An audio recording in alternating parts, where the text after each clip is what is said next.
Good afternoon and welcome to the Heritage Foundation, to our Lewis Lehrman Auditorium. We, of course, welcome those who join us on all of these occasions on our heritage.org website. I would ask everyone in-house as well to check that cell phones have been turned off as we prepare to begin, as a courtesy to our presenters. And, of course, we will post the program on the Heritage homepage for everyone's future reference following today's presentations. Introducing our program officially is Nick Zahn, who is our Asian Communications Fellow. He promotes and builds Heritage's relationships with international media and opinion makers. He also serves as a liaison to Asian embassies and the broader Asian American communities here in the Washington, D.C. area. Before joining us at Heritage in 2008, his consulting and nonprofit work included campaign management, government relations, fundraising, and communications for issue advocacy groups. Please join me in welcoming Nick Zahn. Nick? Well, thanks everyone once again for being here today. It's my pleasure to introduce our panel and our moderator, Amy Mitchell, who is the VP of Communications at National Review. She has about 15 years of varied experience in the Washington, D.C. area. We're very fortunate to have her keeping things on track today.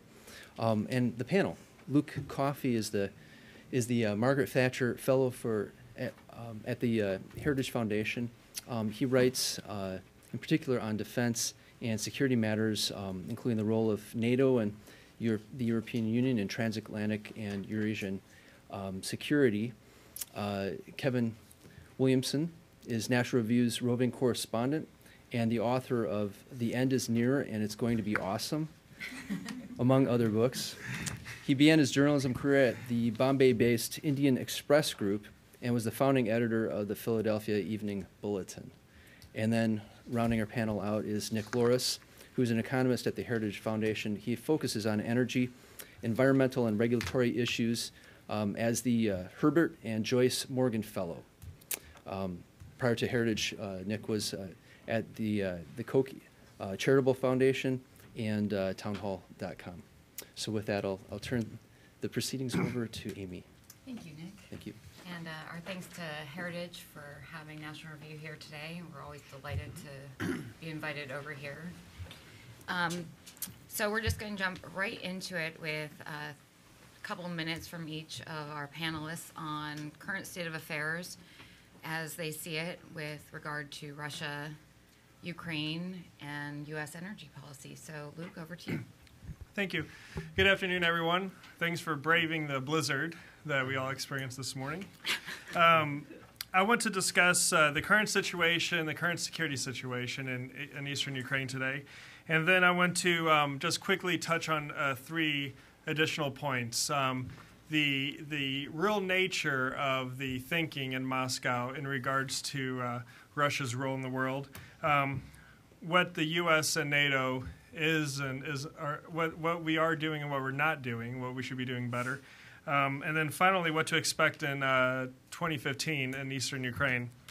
So the security situation in eastern Ukraine has deteriorated this week. Just yesterday, I think it was, 12 innocent civilians were killed in a bus resulting from an artillery shell or a rocket.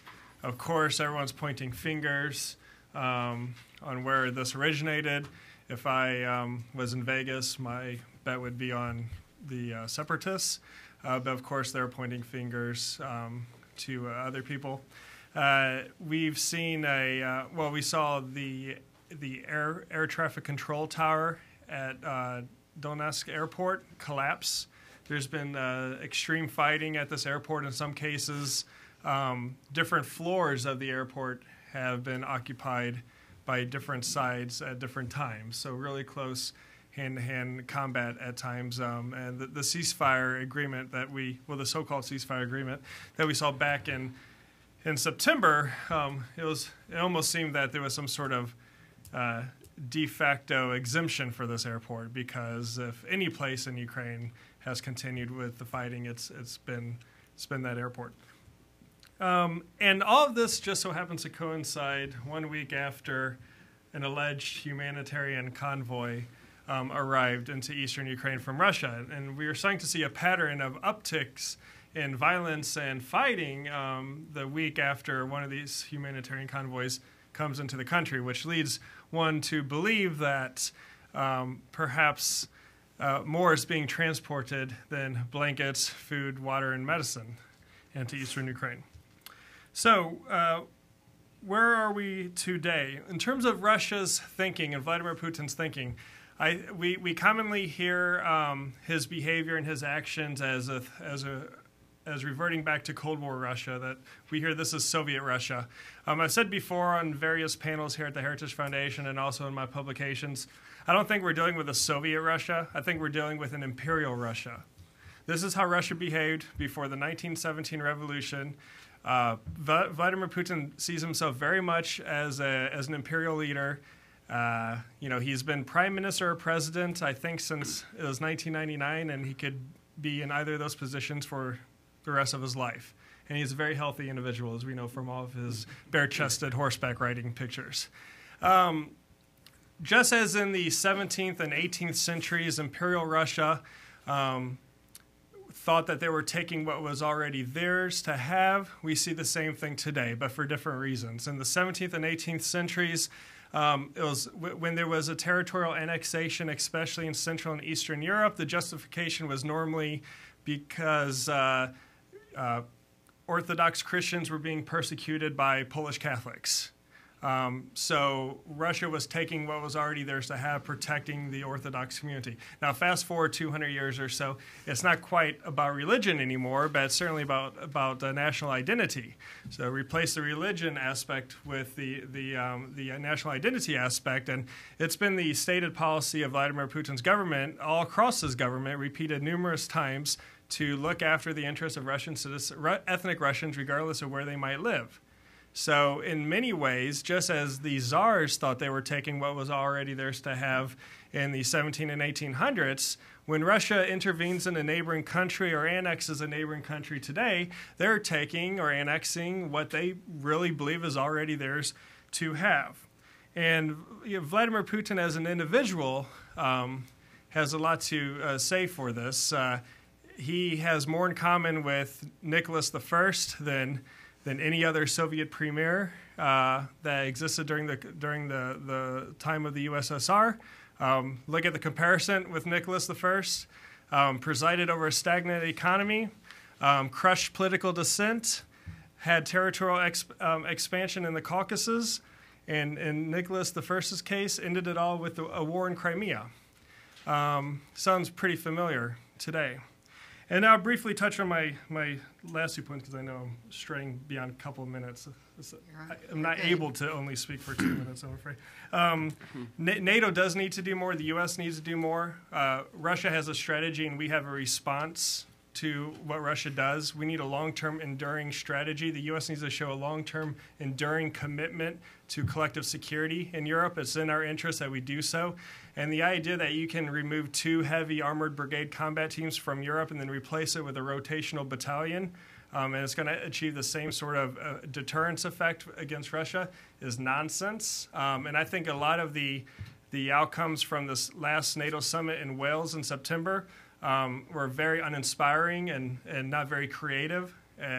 I feel like more work can be done. I can elaborate on some of that in the question and answer session. And finally, what to expect in eastern Ukraine in 2015. I think we'll see an attempt to consolidate the land and the gains controlled by the separatists in eastern Ukraine. I think Russia will help the separatists try to create a viable state with state functions, but this will require probably the capture of Donetsk Airport, the capture of Luhansk's power plant, and possibly the capture of the port at Mariupol, which would be a tall order for the separatists. But if you're going to have a functioning, viable state-like entity, you're going to need these key transport and energy nodes.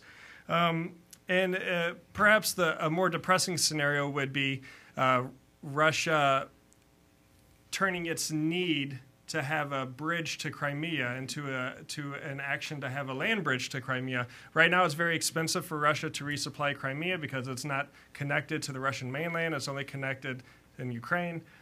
So they have They have 3 choices. They can continue doing what they're doing now, which is very expensive, supplying it by boat and air, or they can create a land bridge through southern Ukraine, or they can build a bridge, which they've been talking about, but the estimated cost for that's around $5.5 billion. And if oil is trading at $45 a barrel, you're probably not going to have the extra cash to do that. So hopefully I said something that sparked some sort of interest or question, and I will turn the floor back over and look forward to your questions. Thank you. Thank you, Luke, for the rosy picture on the current state of affairs. Going on to Kevin, who's might not be as rosy either. It can get worse. It can get worse. Yeah. As someone who lives in New York, the idea that Putin's commitment is to defending the interests of ethnic Russians no matter where they live, I think it's going to be really interesting when Brighton Beach rises up against the Sandinista government of Bill de Blasio. And although the Donetsk airport is already not quite as dysfunctional as JFK, so I'm not sure we'll notice it. My area of knowledge isn't really so much Ukraine policy. It's more energy policy, which is what I'm really mostly here to talk about now, as that relates to our attempts to deal with the Putin regime and others like it. After 9/11, Bill Maher wrote this really stupid book called When You Ride Alone, You Ride with Bin Laden. And it was a take on one of those old World War II propaganda posters. The idea was when you ride alone, you ride with Hitler. When you're not conserving fuel, you're helping the German war machine.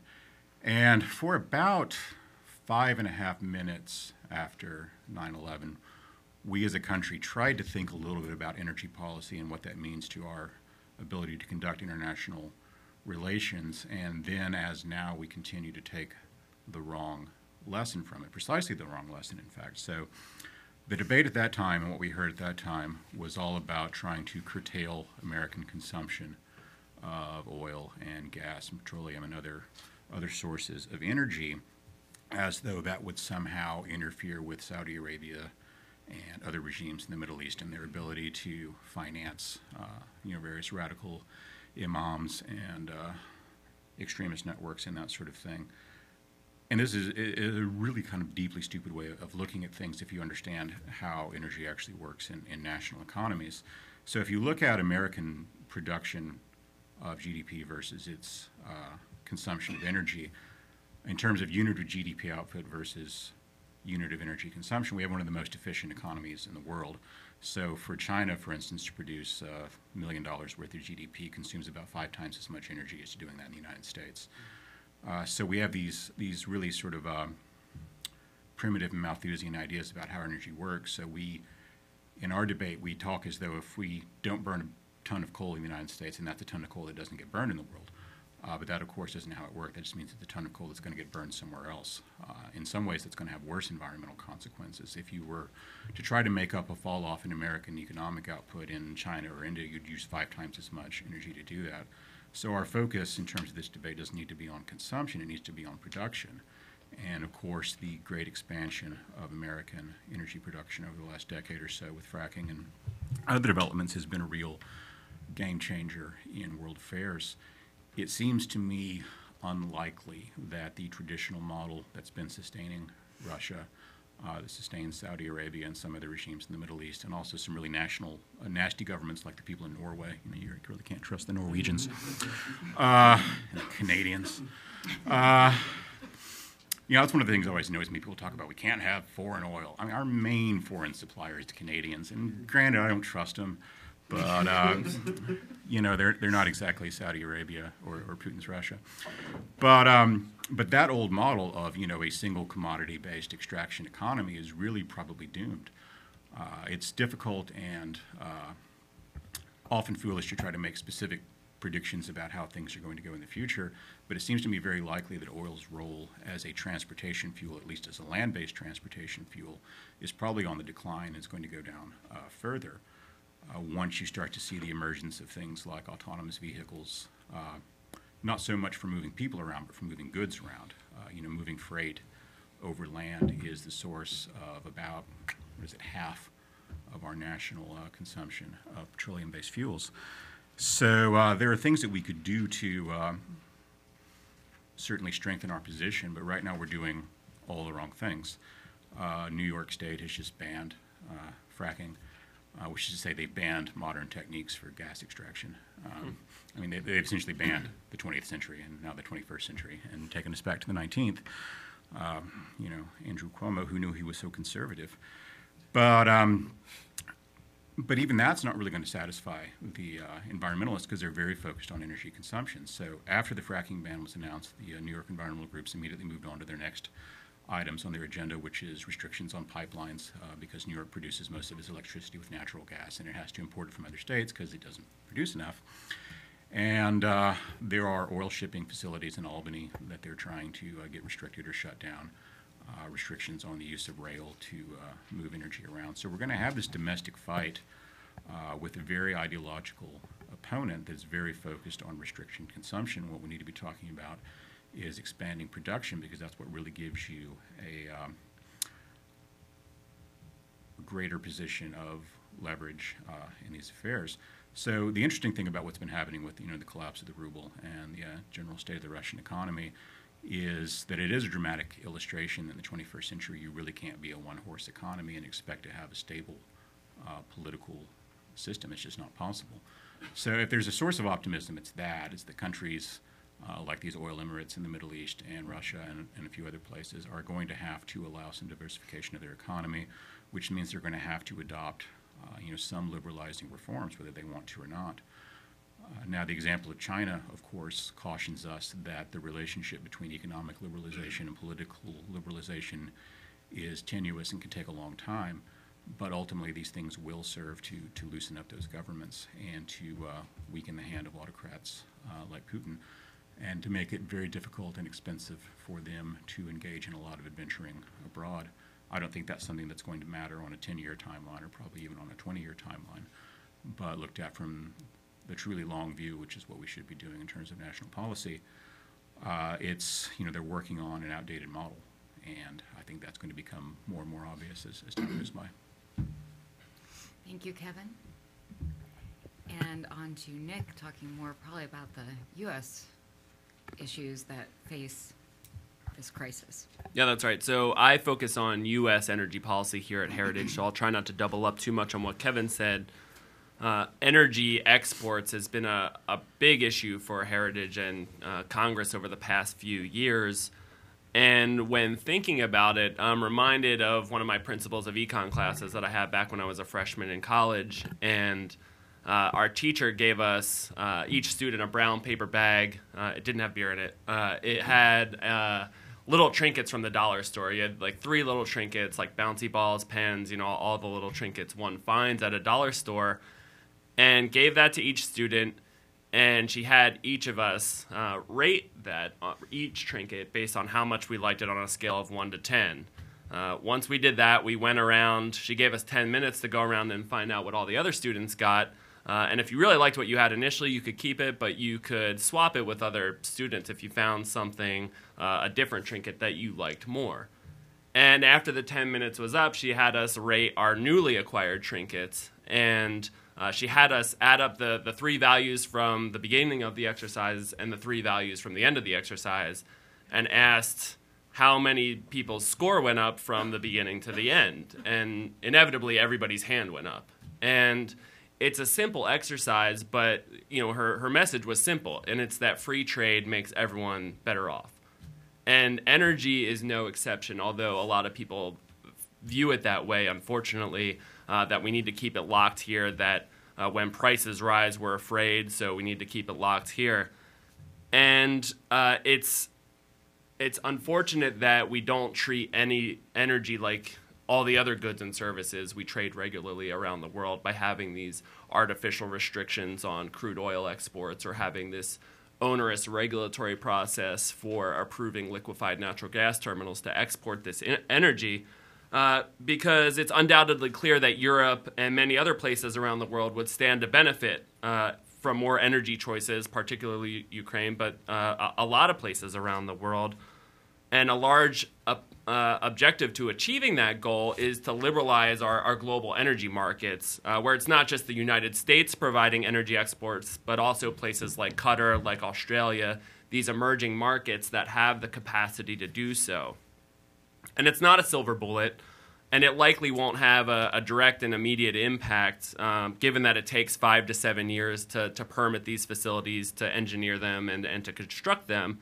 However, it would send an important signal to Russia and really the rest of the world that freeing up our energy markets would show any leader of any country that derives power from controlling energy interests that these strategies aren't going to be effective in the long term. And by reducing anyone's nation's ability to manipulate energy supplies for political and economic influence won't be the case anymore. Because we always talk about energy as a strategic commodity, that it has this strategic value. And that's true, and we've seen it happen. But our goal should be to change that in the long run, so we talk about energy as just another commodity. And the way we do that is to provide open markets and freely trade energy, not just the physical energy itself, not just the crude oil, not just the natural gas or the coal or whatever the case may be, but also these energy technologies.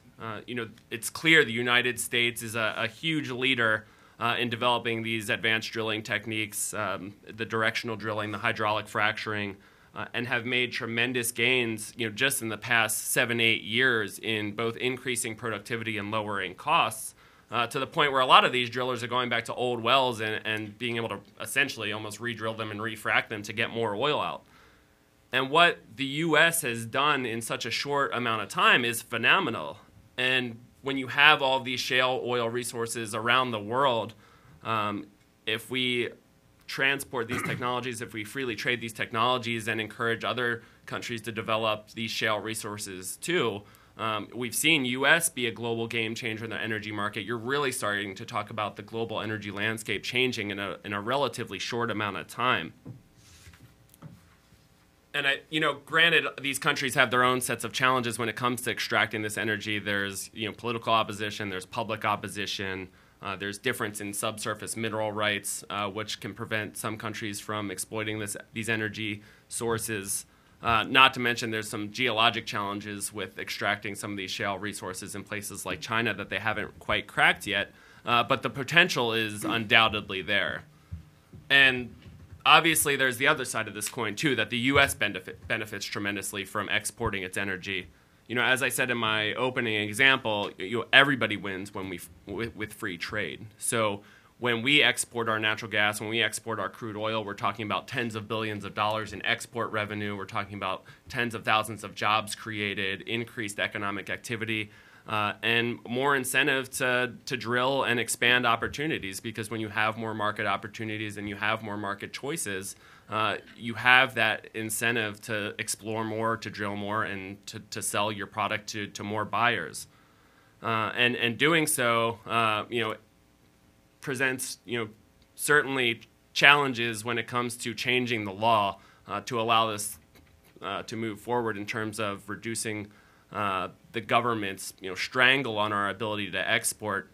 With natural gas, for instance, we have the DOE, the Department of Energy, make this natural interest, this public interest determination for countries with non-free trade agreements to export our natural gas, and this is nonsensical. I mean, we're preventing opportunities to export energy to our allies, the people who actually need it, rather than the 17 or 18 free trade agreement countries, which we have the direct green light to, and we have this DOE process as this unnecessary and onerous obstacle to moving these products to the market. So getting rid of that, I think, should be one of Congress's priorities. I think lifting the ban on crude oil exports should be another priority. I mean, if you see these low oil prices, we're already seeing scaling back of new investments.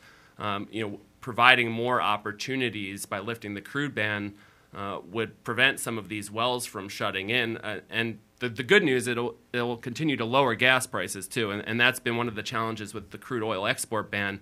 But there's been numerous economic studies that show that actually lifting the crude ban will lower gas prices for consumers here in the U.S., not just because oil is a globally traded commodity, but it'll better match up refining capabilities, because the U.S. has made huge investments, tens of billions of dollars in investments over the past few decades to refine the heavy crude, well before the shale revolution took place, to refine the crude from Canada, from Venezuela, from Mexico. And what's coming out of the Bakken and Eagle Ford in Texas and North Dakota is this really light sweet crude that really doesn't take much refining at all. But a lot of the refineries in Europe are better equipped to handle this light crude. And we can handle some of that, but we've displaced a lot of the light crude that we were getting from West Africa, from places like Nigeria, and now we're starting to run out of opportunities to refine it here in the United States. So even by matching up better refining capabilities, it will not only produce economic benefits, but also lower gas prices here in the United States, which is one of those red flags, I think, for any politician who's trying to introduce legislation to reduce this ban. So I think that message needs to be hammered home. So if anything, I would just leave it with that, we need free markets, we need freely traded energy, and we need to trade energy just like we do all the other goods and services that we benefit from and trade regularly. Could I offer a quick correction? Sure. The idea that expanding gas production and oil production will lower gasoline prices in the United States, based on my observations walking past the gas station outside into this building, it will lower them everywhere except Washington, D.C. That's probably right. Just before we go to questions from the audience, I'd like to tease out a couple of your points. Luke, you mentioned that we don't have a strategy, instead we have responses. So what should the U.S. policy be towards Russia right now in terms of both energy policy and Ukraine? Well, in terms of energy policy, I think that Nick has summed it up. Basically, if you want one way to help our allies not to be so dependent on Russian energy is to offer them the opportunity to buy the energy from a different source. In terms of what the U.S. and the U.S. should do in terms of Russia specifically is, first, we need an acknowledgement that the Russian reset was a failure, and we need to move on from that. We still have administration figures, usually now off the record, but as recently as a few months ago on the record, say that the Russian reset really wasn't a failure because at the time it sort of worked and things moved on. It was a failure. No one can really say that it was a triumph. It did not bring any benefit to the United States. Any level of cooperation we received from Russia as a result of the reset was very modest and only done so because it also benefited Russia's interests. And then we need a long-term approach. We need to acknowledge that as long as someone like Vladimir Putin is in power, and which I said in my opening remarks, it could be for the rest of his life in some capacity, Russia is not going to be a partner of the U.S. And Russia is not going to be friendly to many in Central and Eastern Europe. So it makes no sense. Up until recently, the U.S. had more soldiers permanently based in the Netherlands than it did in all of Central and Eastern Europe. The landscape, the geopolitical landscape in Europe has changed. We brought 10,000 U.S. troops back from Europe, brought them back home. Britain is bringing 10,000 troops from Germany back to the U.K. We're all moving west, and Russia's moving west too. So we need to start looking back east. And that's where the confrontation and that's where the possible source of conflict lies, and we need to be realistic with that. Thanks, Luke. Kevin, you noticed the gas prices outside. Yeah. Yes, we all go to Virginia for our gas. Right. So if oil is not going to be kind of the energy of the future, I know you're keen on predictions, or as Kevin calls them, non-predictions. What do you see as kind of the next energy source? And in terms of this discussion, does Russia even have a chance to compete on that, whatever that stage is? Yeah, well, I think they'll have a difficult time competing just on traditional petroleum as well. And I don't think that, by the way, that consumption of petroleum is going to go down. I just think it'll be more used for other things, chemicals, polymers, those sorts of things. I mean, we could switch everything over to solar tomorrow, but solar panels are made out of petroleum. They're made out of polyester, which is, a petroleum product. Don't tell anyone. Don't tell anyone. Wind turbine blades are made out of petroleum, so I mean it's still going to be consumed. Russia's going to have a difficult time competing even in traditional sources because Russian companies, including Russian energy companies, are relatively unsophisticated. They're not financially sophisticated. They're not very technologically sophisticated. They're not innovative. They're already being left behind technologically by their competitors in the rest of the world. Shell right now is building this ship called Prelude, which it's a fascinating thing. It's going to be the biggest marine vessel ever constructed, and it'll drill for natural gas at sea. And one of the problems with doing that is you always had to pipe the gas into a liquefaction facility on shore, and then you could ship it out to wherever it needed to go. But this ship will actually be able to do the liquefying process on the ship as well, which will make it, just vastly more financially efficient than current methods for drilling marine gas. So, the Russian firms are not sophisticated, but the people who run them aren't stupid. And they know that the Russian boom was essentially a big game of musical chairs, and they're hearing the music coming to a close. If you look at all the Russian money pouring into real estate, for instance, in New York and in London and a few other places, there is a reason for that, because they're expecting the thing to fall apart. And Western real estate's the new Swiss bank account. You can set up corporate fronts and hold your money there in a tangible form, more or less anonymously. But especially the London residential real estate boom has largely been driven by Russian money going into London. Also, some Far Eastern investors as well. So they know that there's a problem there, and they know that what works for $100 oil doesn't necessarily work for $44 oil, and certainly isn't going to work for $35 oil if it should go down that way. I mean, granted, I have no predictions about oil prices, and anyone who tells you that he knows what oil prices are going to do and is not betting his own money on it in the futures market should not be trusted. People don't know, and the ones who are betting their own money in the futures market also should not be trusted, because no one really knows how this is going to go. But American firms, people always talk about, and they criticize them justly, I think, for being really short-term. American corporations, publicly traded corporations, tend to be really short-term in their thinking. Quarter to quarter, that sort of thing is what's the investors report going to say. But they are, they are Marcus Aurelius. They are Stoics compared with where the Russians are right now, which is basically on a day-to-day basis, how are we going to extract the last few dollars out of this ridiculous, unsustainable situation before it actually finally collapses.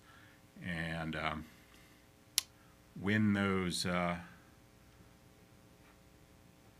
economic forces finally get to the point that they're going to force political action. I mean, I'm not a Russia expert, so I have no idea how Putin and the rest are going to react, but I can't imagine it's going to be happy times for anybody.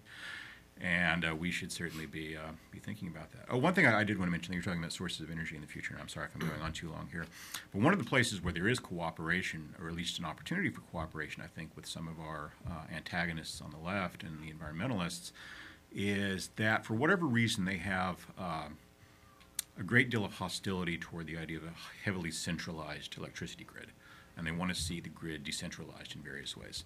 Now, because they are crazy, they think this is going to happen by everyone getting a house out of Dwell magazine with solar panels on the top and a wind turbine out and back over the doghouse, and we're all going to do things that way. Probably not going to happen, but we do have a new generation of very small nuclear reactors coming into use. They're the size of about 4 refrigerators put together, and they are relatively easy to manage compared to these old, gigantic facilities. And if you wanted to have a decentralized electricity grid, and I think there are some good reasons to want to do that, decentralized systems are less vulnerable to attack of various kinds. They tend to be, it's easier to build redundancy into them. That is one good way to get that accomplished. Now, of course, the Al Gores of the world get the howling fantods when you talk about nuclear power. But there really is a case that I think you can make to the environmentalists in terms of their concerns about emissions, in terms of their concerns about sustainability, and in terms of their concerns about centralization of the electricity grid, to say, look, we've got some things here that we think we have good reason to believe that can be run safely and more effectively than these 1960s and 1970s designs that we've had, and we can build lots of them. They're already available. People are producing them. They're in use in France and Japan and Korea and some other places. Why not do it here? Because we're all very excited about our new electric cars and all that, but if you're in New York, where I live, your electric car is a natural gas-powered car 2/3 of the time. The other third of the time, it's a coal-powered car, because that's where our electricity comes from. So you're not really weaning yourself off of fossil fuels, which I think is a stupid idea to start with. But I mean, I'm talking about the environmentalist point of view here. They're anti-fossil fuels, but electric stuff doesn't get you off fossil fuels if your electricity is being generated by fossil fuels. But it does if you're switching over to a more nuclear means of production. So obviously gas is going to play a big role in electricity for a long time, but I think that we could make the case to some people on the left, to some of the environmentalists, some of the less committedly insane ones, that this is something that we could actually work on together on both sides of the political aisle, and I think that's worth exploring. And Hearts and minds, Kevin. Hearts and minds. That's right. Could I add a point to the nuclear part? I think there's a real good opportunity to get the policy right here, too, because right now the Nuclear Regulatory Commission is set up to regulate and permit these large light water reactors, the ones that we have all across the United States, 104 of them. You have all of these great new technologies for small reactors that have less upfront costs. Yeah, they supply less power, but they might be able to compete with cheap natural gas because of these smaller upfront costs. And they have a lot of promise, but these companies will go to the NRC and say, hey, I've got this great technology. And then the NRC will say, we are having a hard enough time regulating and permitting the large light water ones right now. Come see us in 10 years.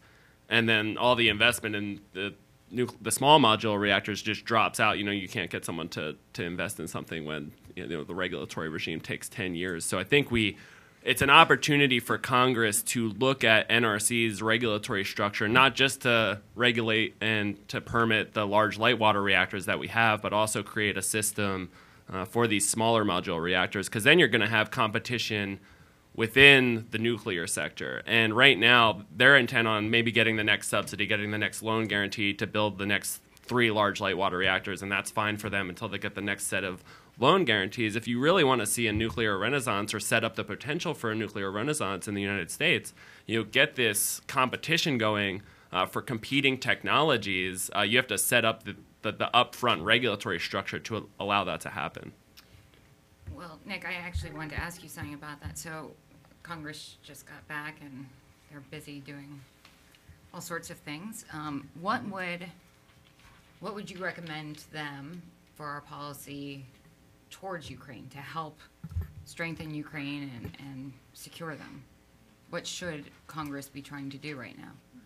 I think the first thing is to get DOE out of the process of LNG exports. You're still going to have the environmental review and the permitting process to build these liquefaction plants and to export it. So it's not like it's the wild, wild west out here to build these things. But the DOE just presents an unnecessary step in getting these things one step closer to completion. And there's been legislation out there to greenlight it to NATO allies and things like that. And I think that's a step in the right direction. But I think we have to ask ourselves, why do we have the DOE making this decision, based on the public interest altogether? And even when it is in the public interest, because again, free trade benefits everybody. And DOE even commissioned studies by NERA Consulting and found, the economic benefits that we would get from unlimited exports. And one of the biggest points I take away from their studies is that they say that the greater amount we export, the greater the benefits will come to the United States. So I think getting DOE out of the process of LNG exports, lifting the ban on crude oil exports is another thing that I think will deal a little bit with Russia, but I think it's, again, sends a signal to the world that we're not backing down. We're not cutting back on our energy supply production. We're trying to reach different markets and create better global diversification when it comes to energy supplies. Thanks, Nick. Well, at this point, I'd like to open it up to questions from the audience. Right back here. Yep. If you'd stand up, please, and give your name and affiliation. Hi, my name is Jane. I'm from China's Sina. I'm DC reporter with Sina Media. My question is, natural resources play a very important part for Russia's economy. And how do you see the slide of oil price will affect Russia and U.S. relationship? And do you see it more an economic issue, or is it a political battle under it? And especially for Mr. Lawrence, how do you see the challenge for America, especially for the shale gas or the oil industry? Thank you. You want me to take the Russian part and you take the... That sounds good. And Kevin, feel free to jump in. I mean, there'll be obvious implications for any nation whose state budget is assuming $100 a barrel for oil when oil is now almost just half that. It's going to put a strain on public services. in Russia. If Vladimir Putin is insistent on rearming and modernizing the Russian military, something else is going to have to go. They've now taken on the burden of providing all public and social services to Crimea, which is proving to be very costly. They've just recently signed treaties with the Georgian breakaway republics of, well, they've signed one with Abkhazia, and they're probably this week going to finalize one with South Ossetia, which will, for all intents and purposes, be the first step of annexing these places, and that's going to produce an additional financial burden on the state. So there are implications. Something's going to have to give. And, with the sanctions right now, the targeted sanctions, the Russian people are rallying around the flag, and they're quite happy to eat feta cheese produced in the North Caucasus as opposed to feta cheese produced in Greece. But eventually this might become tiresome. And we'll have to see how the economic sanctions tied in with the drop in the price of oil and how that impacts the state budget, how all of this comes together. But I think this will be a process, not an event. We're not going to wake up tomorrow and find that Vladimir Putin's approval rating is 10%. It's going to take a while. It's a very long game. Are there sanctions that we could change? Well, the difficulty with these broader economic sanctions is that we spent the last 20 years trying to get the Russian economy integrated into the global economy. And so we don't, and Russia's not a pariah state like North Korea or Iran. You can't have these blanket sanctions over large sectors of the economy because it'll impact many of our allies in Europe who depend on trade in some form or another with Russia, and it could in the end have an impact on the Russian economy that we are in fact not seeking. I mean, it's in no one's interest for the whole thing just to implode. There are 83 little federal entities in the Russian Federation, and most of them have their unique national identity, language, culture, and everything else. And do we want to see this mirror shatter in this way? Think of the instability that would create. Many people say that their biggest concern is a resurgent Russia. I think my biggest concern would be a degenerate Russia. So we have to make sure that when we turn the screw, we turn the right screws. And the low oil prices effect on U.S. shale plays, it's difficult to say for a couple reasons. One, because of the different geological makeups and the cost structures of different areas of the country, it depends where you are in terms of what the price point where it becomes uncompetitive. And to be honest with you, I keep reading different reports at what that price point is. I've seen $60 a barrel, I've seen $50, I've seen $40, and I've seen $35 too. So it really depends. I think you are going to see a scaling back of investment in new wells undoubtedly. One of the things that's nice about these shale plays, though, is that these wells, really only produce oil for about a year or so. And, that was much different than what we're doing offshore where you're drilling something and it's producing for a decade. So the way we drill now and the way we extract this oil, it almost sets us up to be more flexible with rapidly changing prices. And so I think that's a huge benefit to what's happening in the United States. We just go to the next question. I don't need anything. Thank you. This is Julius Yin. I believe the Putin's action on Crimea is a typically very important international strategic issue, and the U.S. response to that also is a part of it. My question is for any of you make comments which I appreciate is that what the U.S. response, say sanctions against Russia, the relations in general, will affect the relation of Russia with China, and reversely, what is concern will restrict the U.S. action on the sanction, internationally, strategically, this kind of question. Thank you. I think as Russia perhaps becomes more isolated in the West, they might look for closer friendships in other places. This should be expected, but I'm not so sure that they will, I'm not a China expert at all, but I'm not so sure that Russia will be received with guaranteed open arms. I think a lot of Russia's activity along its borders make set very uncomfortably with those in China. And also in terms of finding alternative markets for Russian goods and Russian oil and gas, for example, you can't just one morning wake up and like flip the switch and now you have everything traveling the opposite direction. These things take time. The infrastructure has to be in place. So it's not a matter of Russia waking up one day and deciding, okay, well, it's now time to have close relations with China.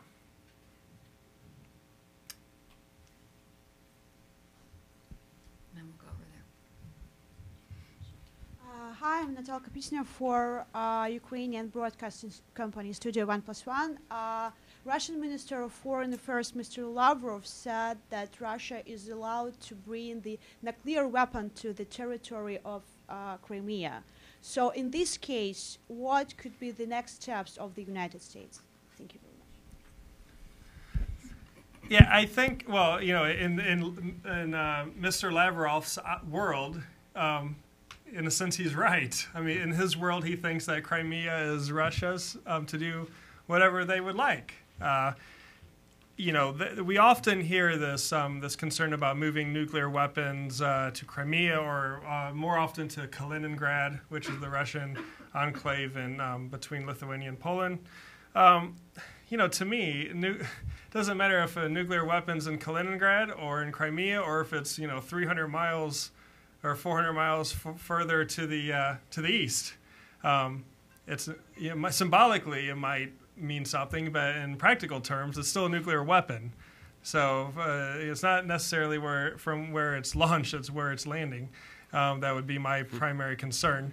But nevertheless, this is a classic example of the Kremlin taking a very sensitive, politically charged issue of the deployment of nuclear weapons, and then attaching it to a politically sensitive issue on the status of Crimea in order to achieve some sort of propaganda coup while extracting, with an attempt to extract some sort of legitimacy in Russian government policies. So it doesn't surprise me that he said this. He could send him to Crimea, or could keep him in the North Caucasus or wherever else. I don't think it really matters in practical terms. But it is something that we should keep an eye on. Next question over here. Hi, thank you for being here. My name is Max Meislish. I'm an intern at Heritage. I'm wondering, looking into the future, what can the U.S. do going into its chair position at the Arctic Council to better situate itself against Russia? Well, the Arctic Council, the U.S. takes over the presidency, or takes over the chairmanship, 2-year chairmanship of the Arctic Council later this spring. And this is actually one international forum where we have good dialogue and we talk with Russia. The Arctic is actually one area where the U.S. and Russia should be cooperating on.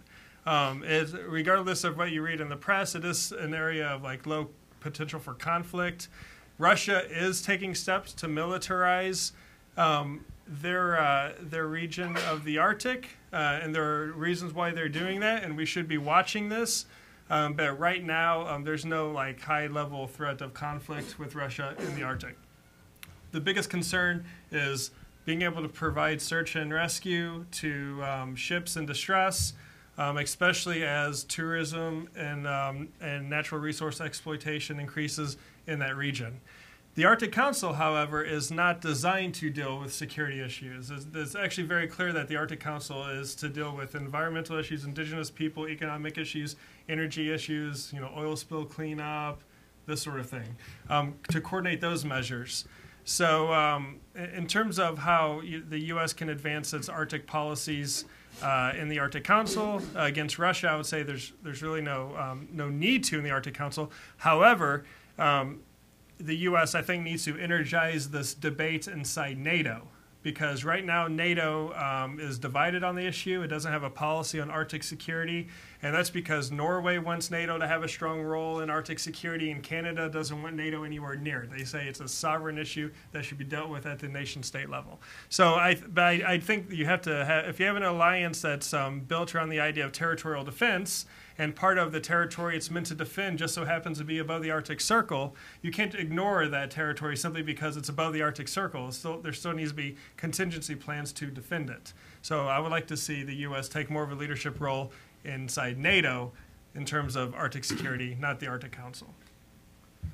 And I think it'd be a good opportunity to re-engage on the energy issue up there. That was something that was pretty hot before the shale oil boom dramatically lowered prices and created a different landscape in the lower 48. And Shell really got thrown through the ringer up there, investing multiple billions of dollars, all to really have it be yanked away. And, it does present environmental challenges to drill up there, which is why Shell was spending billions of dollars to make sure they did it right. But this is an opportunity to again, get the policy right because, oftentimes, the market is 10 steps ahead of what the government policy should be. So hopefully we could get the government policy right to drill responsibly up there and have it be available for at a time when we might need it. Question down here. Thanks, Robert Moore, Senator Mike Lee's office. Luke, you talked in your opening a little bit and said you could drill down more on the U.S. Defensive and Europe defensive, both needing to do more. Just open that up for you to talk a little bit about more, especially in the context of the potential that we're not going to have a sequester fix that the president and Congress are going to be able to agree on, and the fact that one of the big political pressures that we have to deal with on Capitol Hill is the perception based, I think, with a healthy dose of truth about declining European defense budgets. Like you mentioned at Wales, they made the age-old commitment to start increasing budgets again that never really happens. And there's the perception we have to deal with that the United States pays for European defense while the Europeans get to pay for their large social welfare. So if that's going to happen, I think Europe's going to have to take the first step in that, and how can the United States encourage Europe more than just signing documents to do that? Yeah, there's a lot in that question. Very good question. Firstly, I think if for the U.S. to encourage, there's very little the U.S. can say or do to encourage Europeans to spend more in defense. However, not saying anything at all offers implicit approval of their lack of defense investment. I think we need to raise this issue at the highest level, at the head of government, head of state level. We can, in the U.S., we think that European defense ministers hold the same political status as the U.S. Secretary of Defense in terms of their influence and clout, and that's simply not the case. Often in cabinet rankings in European governments, the defense portfolio is pretty low, and the person holding that portfolio doesn't have very much influence really at all in terms of the overall government decision-making. That's why this issue needs to be handled at the head of state, head of government level, or something I recommended ahead of the NATO summit in Wales was to have a separate meeting at the summit with foreign or with finance ministers to get them around the table to understand why it's important to invest in defense. I often hear this claim that the U.S. Is subsidizing Europe's defense, and to a degree, there's a lot of truth in that. But we have a treaty obligation to defend the territorial integrity of all those members inside NATO. And if we as a nation don't want to live up to that treaty obligation, then we need to be honest with our allies and friends and say, hey, it's all up to you guys. You guys are on your own. But I can tell you the U.S. benefits greatly from the stability and security that NATO has provided to the European continent. NATO has done more to provide stability and security to that continent than any other organization, including the European Union. And the stability and the security that has resulted has allowed economic opportunity to flourish, economic freedom to flourish, to the point where now Europe and the U.S. account for half of the world's GDP, and we're each other's #1 trading partners. So it's in our interest that we make sure that we maintain a robust military presence there to not only live up to our treaty obligations, but keep a continent that has faced nothing but almost continuous warfare for centuries and now has experienced relative peace, peaceful. And also from a blood and treasure point of view, the U.S. has spent trillions of dollars and hundreds of thousands have lost their lives, keeping Europe free, liberated, and secure for almost 100 years now. I say this fact quite a bit, but I'll share it again today. More Americans died on the very last day of World War I than have died in Afghanistan since 2001. Our sacrifice in Europe has been great, and now I think it's not a time to turn our backs on that. In terms of practical steps, bricks and mortar in Central and Eastern Europe, we need to have permanent NATO facilities maybe permanent U.S. bases, shift further to the east. We need to show the community there, the world, the region, that we are here to stay and will take defense of our NATO allies very seriously. There's literally a line on the map for everyone to see. It's not one of these Obama red lines on Syria. It's a line on the map. You're in NATO or you're not in NATO. And we need to have policies that can fulfill our obligation. In terms of the NATO summit specifically, there was, as you mentioned, this idea, this commitment to.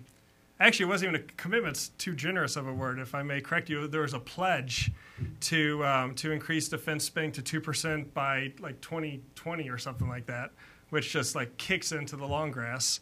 There was this idea that we'll create a spearhead rapid reaction force, right? 4,000 soldiers ready to react on a moment's notice, ready sometime in 2016. Okay? Europe has 2 million men and women in uniform.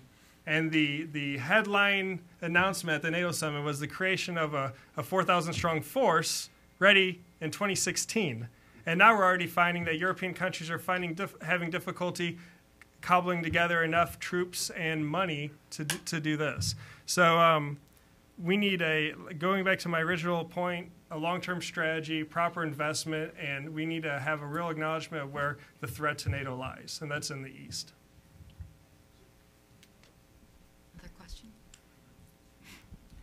Gerald Chandler. I'd like to see Luke Coffey and Kevin Williamson tie together a point.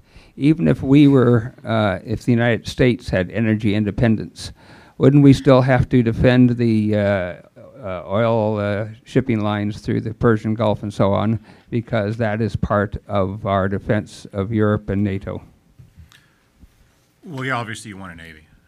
I mean, navies make a big deal, big difference in countries' abilities to protect trade and their economic interests.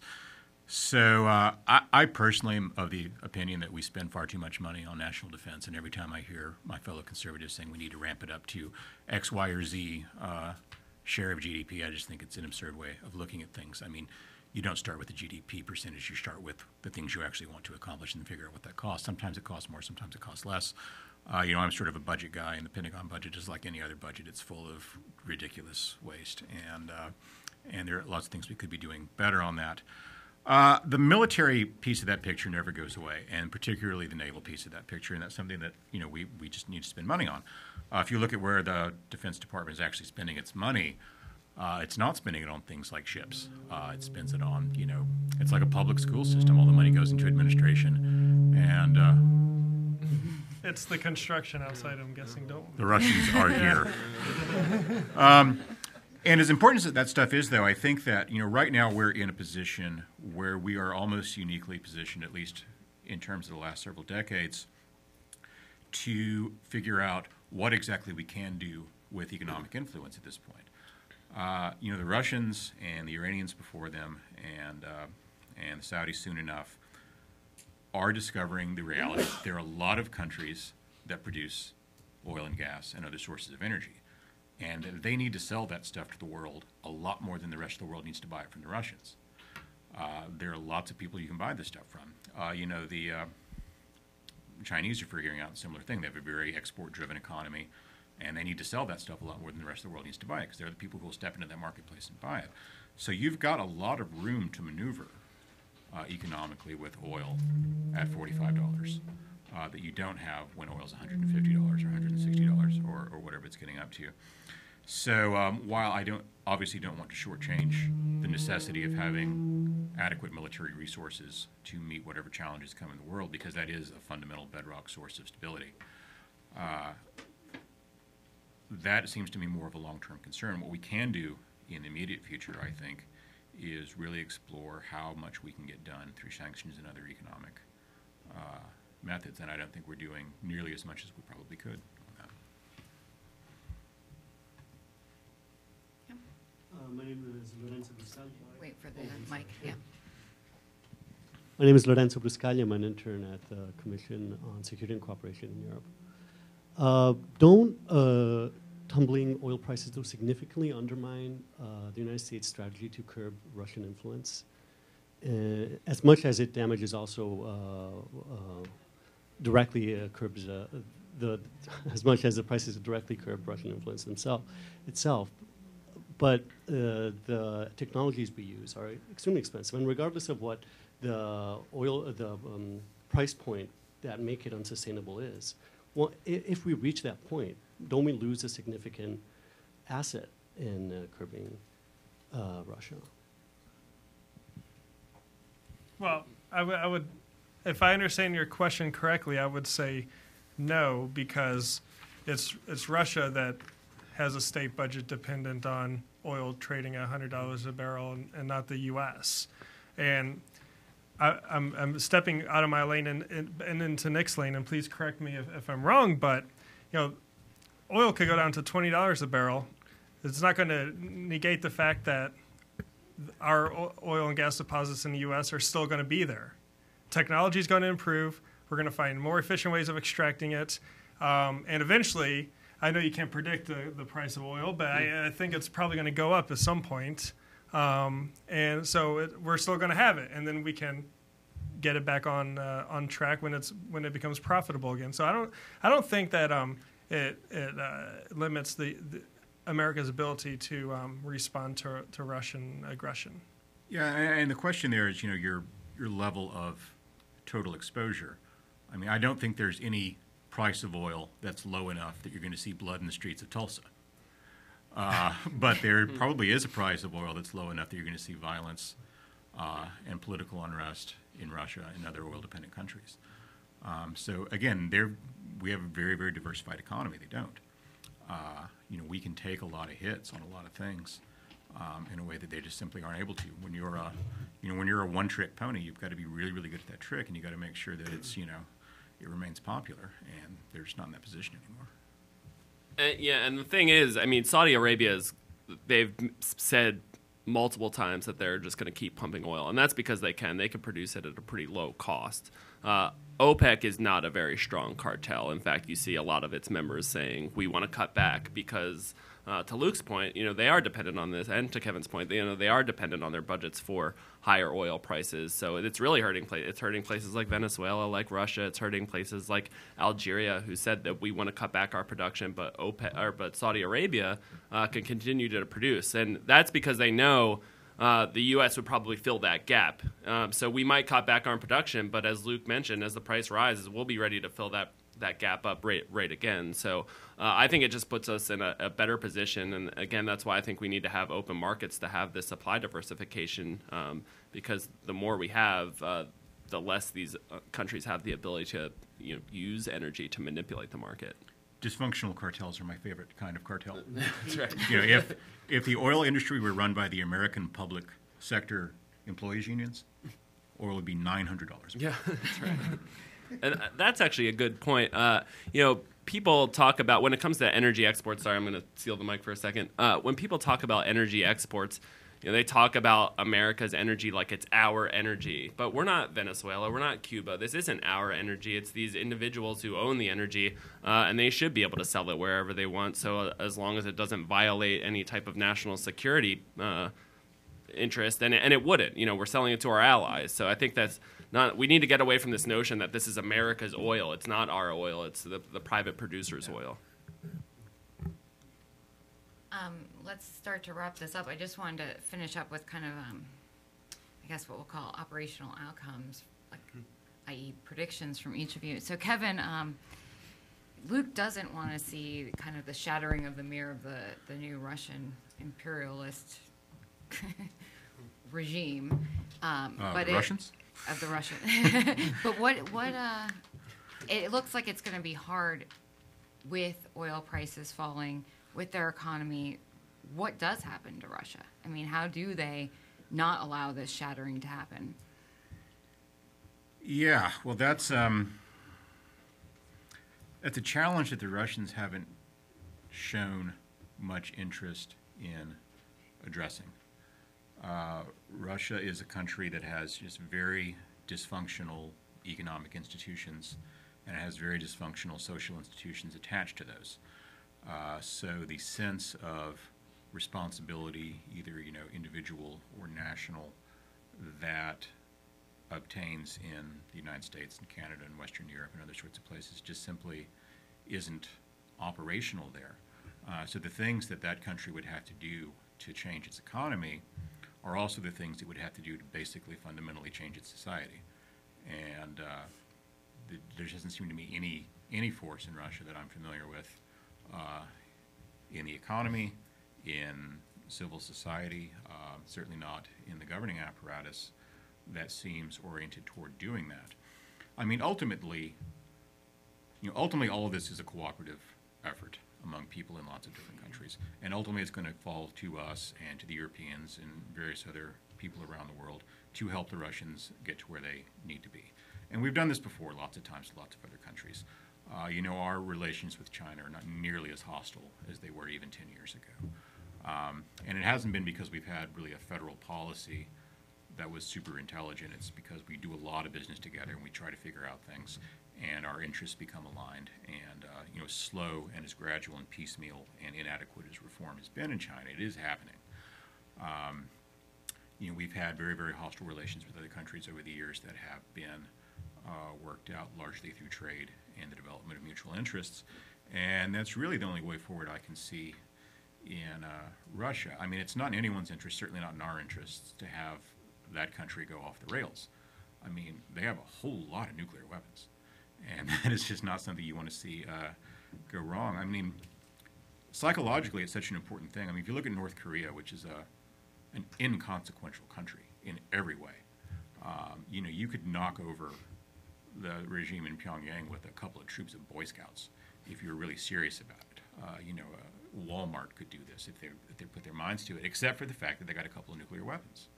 And once you've got a couple of nuclear weapons, that changes the math entirely. And you get a lot of deference in the world if you've got a couple of nuclear weapons. No one would be taking Pakistan very seriously if they didn't have some nuclear weapons sitting around. Certainly no one would take North Korea seriously at all.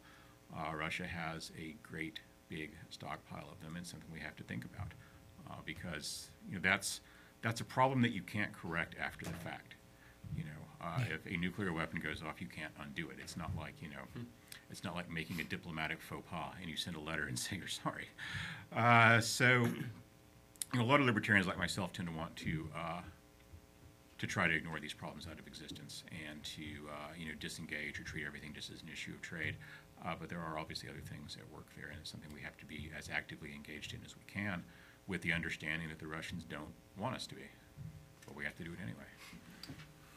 And to follow up on that, Nick, what's your confidence level in Congress and the administration achieving any of that? High for Congress, low for the administration. I mean, if we can't get a pipeline approved in 6 years, I don't know, how productive the administration wants to be on a free market energy policy. That said, there are geopolitical implications. There are members of the Democratic Party who understand that this is an important issue. So I'm hopeful that Congress can make a lot of progress in creating the right policy that allows our energy markets to operate more efficiently. But the administration is certainly going to be a challenging barrier. And Luke, what happens to Ukraine in all of this? They're kind of like it's difficult. stuck. Yeah, it's difficult to make these predictions because they're always wrong usually, and then it's recorded and you can go back in 5 years. Yeah. But if I had a crystal ball for 2015, Crimea will still be under Russian occupation. The fighting will still be hopefully just simmering by the end of this year. But Ukraine has a long road ahead of itself as well. It's not a rosy picture domestically in Ukraine in terms of corruption, political corruption, economic corruption, and it has a long road to travel before it can be seriously considered to be a candidate for the European Union or NATO. But that doesn't mean that we sort of let it drift away. The recent elections in Ukraine have shown two things. One, that the majority of the country does want to look west towards the Euro-Atlantic community. But it also showed that the country is very clearly divided. If you look at in the three oblasts in eastern Ukraine, where voting was allowed to take place, so outside the areas of under separatist control. They clearly voted for the pro-Russia opposition party. So there are political grievances that people have in eastern Ukraine that are going to have to be addressed in some form or another. You can't ignore this. And our job in Europe and in North America should be to help the Ukrainians through this very difficult process, help them navigate themselves through. So I like to think that after this year, we'll be on the right track with Ukraine, reforming its political structures and its economy, and hopefully bringing an end to the fighting in eastern Ukraine, or at least, not as intense as we see now. But I'm not optimistic at all about Crimea. In all honesty, I hate to say this, but I think Crimea will be under Russian occupation for my lifetime. Unless some serious geopolitical incident occurs with Russia, I just don't see them handing it back. So. Well, on that note, you guys, everyone can follow Nick and Luke and their thoughts on heritage.org, and of course Kevin on nationalreview.com. I'd like to thank all of you for being here today and our audience. On behalf of the Heritage Foundation and National Review, thank you guys for joining us. Also, I'll have everyone's attention here. Next Tuesday, we're going to have a Brigadier General from Estonia give a lecture next Tuesday morning. Check online. I think it's 10 o'clock or 10:30 a.m. He's going to give an Estonian's view of the threat Russia poses. It should be very interesting. So please come back next Tuesday and join us for that.